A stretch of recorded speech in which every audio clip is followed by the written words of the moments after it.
Hi all, welcome to football arena. World cup ഇപ്പോൾ അതിൻ്റെ അവസാന ഘട്ടത്തിൽ എത്തിക്കഴിഞ്ഞു.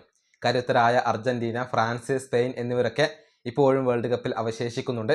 അതേസമയം മറ്റു ടീമുകളായ ബ്രസീൽ, പോർച്ചുഗൽ, ജർമ്മനി എന്നിവരൊക്കെ വേൾഡ് കപ്പിൽ നിന്ന് പുറത്താവുകയും ചെയ്തിട്ടുണ്ട്. ഏതായാലും ഇത്തവണത്തെ വേൾഡ് കപ്പ് നേടാൻ പോകുന്ന ടീമിനെ പ്രവചിച്ചുകൊണ്ട് രംഗത്ത് വന്നിരിക്കുകയാണ് പ്രമുഖ പരിശീലകനായ ആഴ്സൺ വെങ്ങർ. അതായത് ഇത്തവണത്തെ വേൾഡ് കപ്പ് ഫ്രാൻസ് സ്വന്തമാക്കും എന്നാണ് വെങ്ങർ ഇപ്പോൾ പറഞ്ഞിട്ടുള്ളത്. അത് താനൊരു ഫ്രഞ്ചുകാരനായതുകൊണ്ടല്ല പറയുന്നത് എന്നുകൂടി വെങ്ങർ ഇപ്പോൾ വ്യക്തമാക്കിയിട്ടുണ്ട്. അദ്ദേഹത്തിന്റെ വാക്കുകൾ ഇങ്ങനെയാണ്: ഇത്തവണത്തെ വേൾഡ് കപ്പ് ഫ്രാൻസ് നേടും.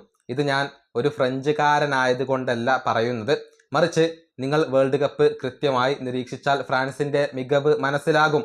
ഏഷ്യൻ ടീമുകൾക്ക് വേൾഡ് കപ്പിൽ ഒരുപാട് ദൂരം മുന്നോട്ട് പോവാൻ സാധിക്കാത്തതിന്റെ കാരണം കളിയിലെ വേഗതയും തീവ്രതയുമാണ്. കൂടാതെ പോരാടാൻ ആവശ്യമായ ടെക്നിക്കൽ സ്കില്ലുകളും കുറവാണ്. അതൊക്കെ ഇപ്പോൾ ഫ്രാൻസിന് ഉണ്ട്. ഇവിടെ ഫ്രാൻസിന് ഏറ്റവും കൂടുതൽ വെല്ലുവിളി ഉയർത്തുന്ന ടീം അത് സ്പെയിൻ മാത്രമാണ്. ഫ്രാൻസിനെ പരാജയപ്പെടുത്താൻ സാധിക്കുന്ന ഏതെങ്കിലും ഒരു ടീം ഉണ്ടെങ്കിൽ അത് സ്പെയിൻ മാത്രമാണ്. കാരണം ഫ്രാൻസിനേക്കാൾ നല്ല ടെക്നിക്കൽ ലെവൽ അവർക്കുണ്ട്. കൂടാതെ അവർ നല്ല കളക്റ്റീവായി കളിക്കുന്നവരാണ്.